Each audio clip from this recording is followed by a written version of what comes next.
Hello friends, स्वागत है आपनु मारा रसोड़ाना काठियावाड़ी स्वादमां। हूँ भावनाबेन राठोड। फ्रेंड्स, घरमां दूधीनुं शाक बने ने एटले लगभग एकादी बे व्यक्ति तो एवी ज होय के मने दूधीनुं शाक आजे नहीं भावे, मारा माटे तमे कंईक बीजुं बनावो। पण आजनी रेसिपी जोया पछी ज्यारे पण तमे दूधी दाळना शाकनुं नाम पाडशो ने त्यारे ए लोको होंशे होंशे खाशे अने स्पेशियल फरमाइश पण करशे के मम्मी आजे तो दूधी दाळनुं शाक बनावजो। આ શાક રોટલી ભાખરી કે પરોઠા સાથે તો ખાવાની મજા જ આવશે, પણ ભાત સાથે પણ આ શાક બહુ મસ્ત લાગશે। તો ચાલો બનાવીએ દૂધી દાળનું શાક। ફ્રેન્ડ્સ, નવું અને સ્વાદિષ્ટ દૂધી દાળનું શાક ડાયરેક્ટ કુકરમાં જ બનાવશું। તો ગેસ પર કુકરમાં 4 ટેબલ સ્પૂન તેલ ઉમેરશું। તો કુકરમાં તેલ ગરમ થઈ ગયું છે। તેલ ગરમ થતાં અડધી ચમચી રાઈ ઉમેરશું અને સાથે અડધી ચમચી જીરું પણ ઉમેરી દેશું। રાઈ જીરું સરસ ફૂટી જાય ને એટલે ચપટી હિંગ ઉમેરશું અને આજે આ શાકમાં આપણે થોડા ખડા મસાલાનો પણ ઉપયોગ કરશું। તો જેમાં એક ચક્રફૂલ, થોડા તજના ટુકડા, 3 લવિંગ અને એક સૂકું લાલ મરચું લીધેલું છે। ખડા મસાલા પણ એકદમ સરસ સાંતળી લેશું। ખડા મસાલા પણ સરસ સંતળાઈ ગયા છે। તો 4 કળી લસણની મેં ખાંડીને લીધેલી છે, લસણ પણ ઉમેરી દેશું। લસણ પણ તેલમાં એકદમ સરસ સાંતળી લેશું। લસણ એકદમ સરસ સંતળાઈ જાય ને એટલે 8 થી 10 મીઠા લીમડાના પાન મેં બારીક સમારીને લીધેલા છે। ફ્રેન્ડ્સ, મીઠા લીમડાના પાન જનરલી આપણે આખા જ ઉમેરતા હોઈએ છીએ, પણ જ્યારે તમે શાકમાં આખા પાનનો ઉપયોગ કરો ને તો ખાવાવાળા લગભગ પાન બહાર ફેંકી દેતા હોય છે, પણ સમારેલા પાન જો તમે ઉમેરશો તો શાક સાથે મીઠા લીમડાના પાન સરસ મિક્સ થઈ જશે અને મીઠા લીમડાના અઢળક ફાયદા પણ મળશે।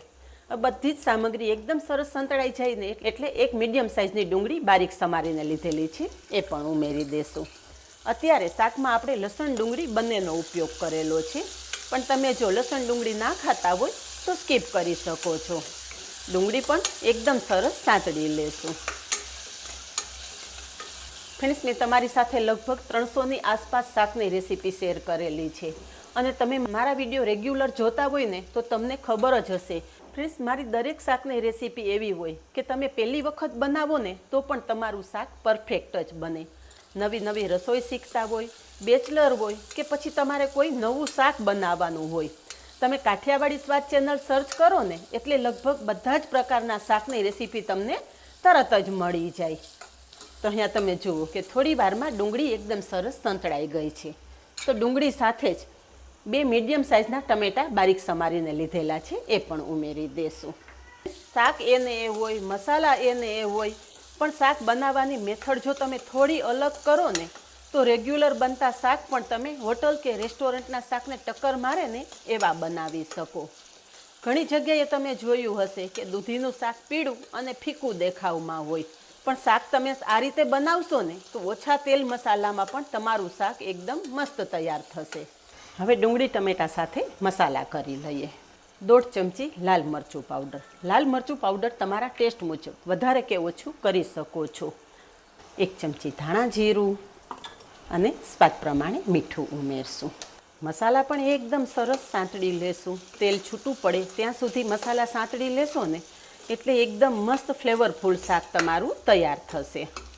મસાલા સાંતળો ને ત્યારે ગેસની ફ્લેમ એકદમ ધીમી જ રાખવાની। ફ્રેન્ડ્સ, તમે કહેશો કે માસી તમે તો દરેક વખતે ગેસની ફ્લેમ ધીમી રાખવાનું સૂચન કરો છો, પણ હું તો તમને હંમેશા એ જ સજેસ્ટ કરીશ કે ધીમા ગેસે તમે રસોઈ બનાવશો ને તો રસોઈ તમારી એકદમ સ્વાદિષ્ટ તૈયાર થશે। ઘણા વ્યુઅર્સનું એવું કહેવું હોય કે કડાઈમાં શાક બનાવીએ ને તો જ શાકનો ટેસ્ટ પરફેક્ટ આવે, પણ હું તમને ખાસ સજેસ્ટ કરીશ કે તમે કુકરમાં શાક બનાવો। કુકરમાં શાક બનાવશો ને તો ઓછા તેલ મસાલા સાથે, ઓછા સમય સાથે તમારું શાક તૈયાર થશે અને સાથે સાથે તમારા ગેસની પણ બચત થશે। પણ શાક બનાવવામાં તમારે ઉતાવળ નહીં કરવાની। કુકરમાં તમે તેલ મૂક્યું, મસાલા નાખ્યા, સબ્જી ઉમેરી અને તરત જ મિક્સ કરીને ઢાંકણ ઢાંકી દો।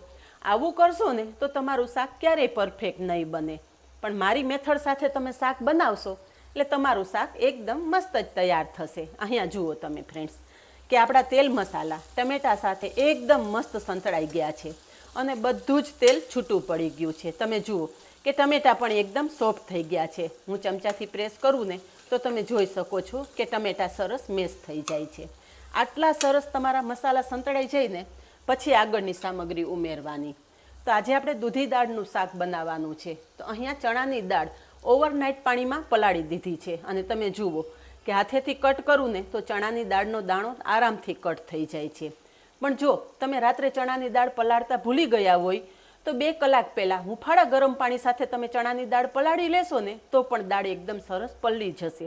અને હા, એક ખાસ સૂચન, ઓવરનાઇટ જો તમે દાળ પલાળેલી હોય તો એ પાણી અલગ કરી અને ચણાની દાળને 2 પાણીથી ફરીથી વોશ કરી લેવાની, જેથી બિલકુલ ખરાબ વાસ નહીં આવે. કોઈ પણ કઠોળનો ઉપયોગ કરો એટલે આ પ્રોસેસ ખાસ કરવાની. ઓવરનાઇટ પાણીમાં પલળેલું કઠોળ હોય ને એટલે એ પાણીમાં એક અજીબ પ્રકારની સ્મેલ આવી ગઈ હોય છે. એ પાણી સાથે જ જો તમે કઠોળ શાકમાં ઉમેરી દેશો ને તો શાકનો સ્વાદ એકદમ બદલી જશે. પણ આ રીતે તમે ચણાની દાળ ધોઈ અને જ્યારે શાક બનાવશો ને તો એકદમ પ્રોપર સ્વાદ સાથે આ શાક તૈયાર થશે. હવે ચણાની દાળ પણ આપણે મસાલા સાથે એકદમ સરસ સાંતળી લેવાની છે. અહીંયા ચણાની દાળ સરસ સંતળાઈ ગઈ છે. તો ચણાની દાળ સાથે જ મેં 250 ગ્રામ દૂધી એકદમ સરસ તાજી અને કૂણી લીધેલી. તમે જોઈ શકો છો ફ્રેન્ડ્સ કે બિલકુલ બિયા વગરની આપણી દૂધી છે. તો છાલ ઉતારી અને આ રીતે મીડિયમ સાઇઝના ટુકડા કરી લીધા છે. તો સમારેલી દૂધી પણ કુકરમાં ઉમેરી દઈએ અને દૂધી પણ ચણાની દાળ સાથે એકદમ સારી રીતે સાંતળી લઈએ. આજનું શાક ફ્રેન્ડ્સ એવું બનશે કે એને તમે રોટલી સાથે કે ભાખરી સાથે તો ખાઈ શકશો જ, પણ જો તમારે ખીચડી કે ભાત સાથે આ શાક સર્વ કરવું હોય ને તો પણ એકદમ મસ્ત લાગશે.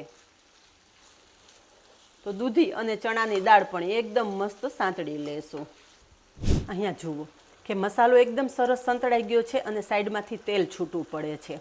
આ રીતના સરસ સંતળાઈ જાય ને એટલે અડધી ચમચી જેટલો કિચન કિંગ મસાલો ઉમેરશું. કિચન કિંગ મસાલો ઉમેરશો સ્વાદનું તમારું આ શાક તૈયાર થશે. તો મસાલો પણ સરસ મિક્સ કરી લીધો છે અને શાકમાં ઉમેરેલું બધું તેલ પણ છૂટું પડી ગયું છે. આ રીતે મસ્ત સંતળાઈ જાય ને એટલે 1 કપ જેટલું આપણે પાણી ઉમેરી દઈશું અને આ રીતે ચમચા ઉપર રેડશું, જેથી ચમચામાં રહેલો બધો જ મસાલો શાકમાં આવી જાય. તો અહીં તમે જુઓ ફ્રેન્ડ્સ કે આપણે મસાલા સાથે દૂધી અને દાળ એકદમ સરસ સાંતળી લીધેલી.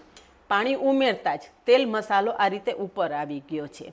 આ જ ખાસ રીત છે કે તમે શાક આ રીતે બનાવો, ઓછા તેલ મસાલામાં વધારે સ્વાદિષ્ટ શાક તૈયાર થશે. તમે શાક કુકરમાં વઘારી તરત મસાલો ઉમેરી સબ્જી ઉમેરીને પાણી ઉમેરી દેશો ને તો ક્યારેય પણ તમારું તેલ આ રીતે છૂટું નહીં પડે. આજે આ શાક આપણે ભાત સાથે સર્વ કરવાનું છે એટલે મેં પાણીનું પ્રમાણ થોડું વધારે રાખેલું છે.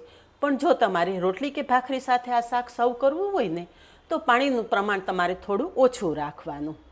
બસ હવે ઢાંકણ ઢાંકી દેશું અને કુકરમાં માત્ર 2 સીટી કરશું, કારણ કે દૂધી અને દાળ 30 થી 40% જેટલી તો આપણે મસાલા સાથે કૂક કરી લીધેલી, એટલે માત્ર 2 સીટીમાં જ તમારું શાક તૈયાર થઈ જશે. કુકરમાં 2 સીટી થઈ ગઈ છે અને હવા પણ રિલીઝ થઈ ગઈ છે. શાક ચેક કરી લઈએ. વાવ, શાકનો કલર જુઓ ફ્રેન્ડ્સને. ઢાંકણ ખુલતા એટલી મસ્ત સુગંધ આવી રહી છે કે અત્યારે જ વાટકી ભરીને શાક એમનેમ ખાઈ લઉં. હવે આ શાકને વધારે સ્વાદિષ્ટ બનાવવા માટે 1 ચમચી જેટલી કસૂરી મેથી હાથેથી ચોળી અને ઉમેરી દેશું. સાથે જ થોડી ફ્રેશ સમારેલી કોથમરી ઉમેરશું અને આ શાકને સુપર ટેસ્ટી ટેસ્ટ આપવા માટે 1 ચમચી દેશી ઘી ઉમેરશું. ફ્રેન્ડ્સ, એક વખત આ રીતે તમે ઉપરથી ઘી ઉમેરી જુઓ, શાકનો સ્વાદ એકદમ વધી જશે. બસ બધું હળવા હાથે મિક્સ કરી લેશું અને તૈયાર થયેલું ગરમા ગરમ શાક સર્વ કરશું. અહીંયા આપણું સ્વાદિષ્ટ શાક તૈયાર છે, સર્વ કરી દઈએ. તો ફ્રેન્ડ્સ, મારા આવા અવનવા વિડીયો જો તમને પસંદ આવતા હોય ને તો વિડીયોને 1 લાઇક ચોક્કસ આપજો અને આવા જ નવા વિડીયો જોવા માટે ચેનલને સબસ્ક્રાઈબ કરી લેજો અને પાસે રહેલું બેલ પણ પ્રેસ કરી રાખજો, જેથી આવનારા બધા જ નવા વિડીયોની નોટિફિકેશન સૌથી પહેલાં આપને મળે. તો જોતાં જ ખાવાની ઈચ્છા થઈ જાય એટલું મસ્ત શાક તૈયાર થઈ ગયું છે. હવે ફ્રેન્ડ્સ, આ શાક તમે રોટલી ભાખરી સાથે તો ખાઈ શકો છો, પણ જો તમારે ભાત સાથે સર્વ કરવું હોય ને તો આ શાક તમે ભાત સાથે પણ સર્વ કરી શકો છો. આ શાક ભાત સાથે પણ ખાવાની મજા પડી જાય. તો ક્યારે બનાવો છો ફ્રેન્ડ્સ આ નવી રીતે તમે દૂધી દાળનું શાક? તો ફ્રેન્ડ્સ, તમારા ફેમિલી મેમ્બરને કેવું લાગ્યું એ મને ચોક્કસ કમેન્ટ કરીને જણાવજો. આજે બસ આટલું જ. મળીએ નેક્સ્ટ વિડીયોમાં. ત્યાં સુધી બાય. Thank you.